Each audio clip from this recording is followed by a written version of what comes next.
This episode of Keyword is brought to you by Product Labs, the easiest way to sell on Amazon. You provide the product, and these Amazon insiders do the rest. They can be found at productlabs.net.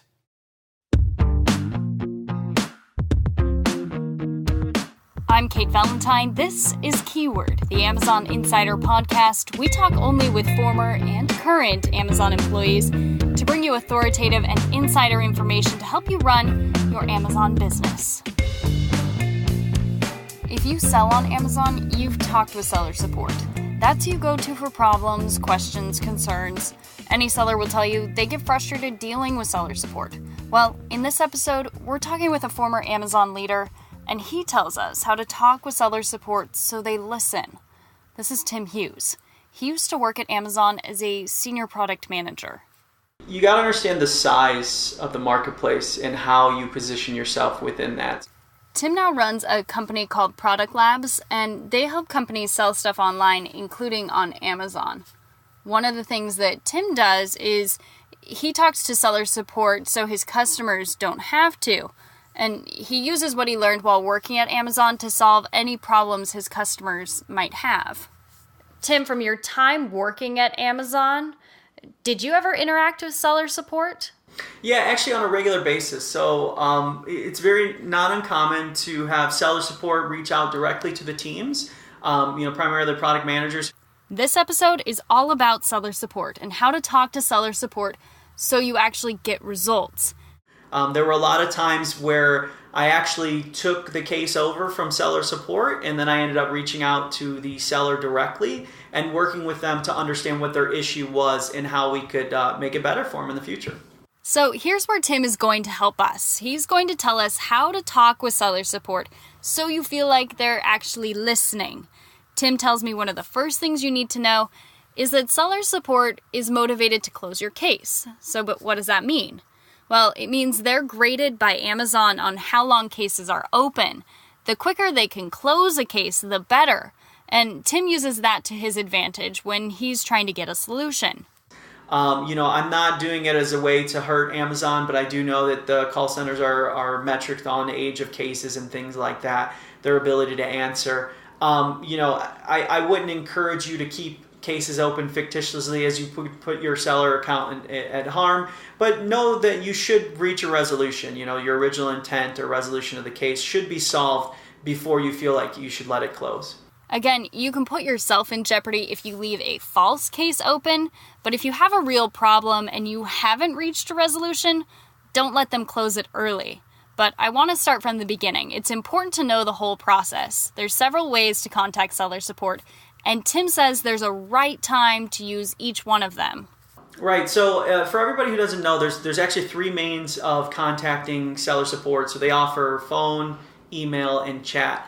Phone and chat are only available during certain business hours. In the United States, I believe it's from 9 a.m. to 6 p.m. Pacific. Quick note, I looked up the hours. Seller support is available by phone 24/7, but some departments have more limited hours. And if you have the opportunity, I would say, utilize those channels. It's a lot quicker to reach a resolution. It's a lot easier, especially for those easy issues. Like there will be some times where I can't find the information that I need, or it's not clear within the Seller Central help pages. So I'll fire up a chat and I'll ask somebody really quickly, I needed information on sizing guides for apparel. And, I fired up a quick chat, got the information I needed really quickly, and was able to close the case. When you have more in-depth problems or issues that you need solved, I would recommend that you go use the phone route. It's a lot easier to get the results that you need in a quicker time period. But if you can do things over email or chat, it might be easier with your schedule.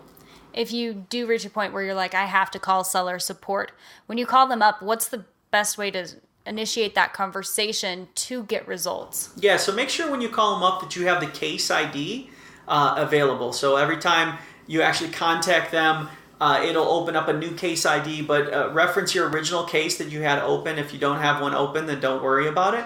And really, it comes back down to the Amazon fashion. You want to have all the facts available. Having all the facts can also help you talk with the right person. Tim says this next piece of advice could be exactly what you need when it comes to talking with seller support. So you want to be very clear on your issue and what you're trying to solve. And the reason why is because different call centers will handle different problems. So you have specialists like the catalog specialist team where they take care of issues specifically with listings. Or if you're dealing with FBA problems, there's FBA specialists which will deal with specific problems just centered around FBA. And unfortunately, these teams, there's not really a catch-all that can do everything. So make sure you bring all the information so your call is routed correctly. Just a quick reminder, earlier Tim told us that seller support is motivated to close your case. But if you're not satisfied with their proposed resolution, don't let the case close. If you have a case open asking for Amazon just to give you a bunch of money, obviously, that's not going to get resolved. But, if there's an actual resolution that was not met, I do encourage you to keep it open. And again, provide that good feedback. Sometimes it can be frustrating, but stay in good spirits. That team's there to help you. They're doing their best. There's usually two sides where the ball is either in your court or Amazon's court. If the ball is in your court, you will be notified. You usually get an email, or when you log into Seller Central, you'll get a message that says you have one case or whatever amount of cases pending your action. Be mindful that you have 3 days to respond to those cases, or else they'll auto close. If you're unable to answer within the 3 days, you actually have a 5-day period to reopen the case. So it could be you were on vacation and you didn't have the ability to respond, or you just forgot about it, something like that. The case closes. If you open it within that 5-day period, you can start right where you left off. Unfortunately, after 5 days, the case is closed forever. And so you will have to start all over and open up a new case. Now, you can reference the old case, but I would really encourage you to follow through with the original case, and make sure that you keep it open until you have reached a resolution. What's the longest amount of time that you've had a case open? I've had cases open for months at a time for very complicated problems. I want to make sure you heard that. Tim's had a case open for months, but it's a complicated issue. That's the only time he keeps a case open for a long time. And here's a little secret, a little trick that Tim does. When he has a case that's resolved, he lets Seller Central know that that case can close instead of waiting for it to auto-close in 3 days. He says that little secret will get you on Seller Support's good side. They really appreciate that they don't have a case that's just sitting there for 3 days waiting to be auto-resolved. As a quick review, Tim told us that different call centers handle different issues, so when you do call, you have to be as specific as possible. That gets you to the right department. Tim also told us that Seller Support wants to close your case as fast as possible. They're graded on how long cases are open. Tim says you can use that to your advantage, but only keep a case open if you're not happy with the solution. Otherwise, you can put your own seller account in jeopardy. Seller Support's your connection inside Amazon, and Tim says it's something that's constantly changing and improving. And I think it's for the better. So you have to understand behind the scenes or behind the curtain, what they try to do is they classify their cases. That's the reason why that you have drop downs and everything like that. So they classify their cases so they can look at what's causing the most pain, and they could be able to eliminate that pain. So that information will get passed on to the product management teams, where they will prioritize those things and make changes. Also know that any improvements that happen on the platform or anything like that, that training is passed on to the Seller Support team on a continual basis. So if new enhancements come in, new procedures come in, they're constantly getting retrained to help better serve you. Thanks for listening to Keyword, the Amazon Insider podcast, and thanks to Tim for telling us how to get the best results from Seller Support. You can always find us on keywordpodcast.com. On that website, we've just added an ebook for you to download about building your own Amazon business.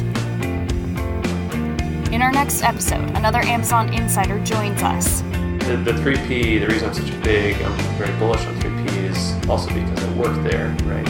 He's the guy that used to run all of Seller Central. He'll tell us everything there is to know about the differences between third-party and vendor selling accounts.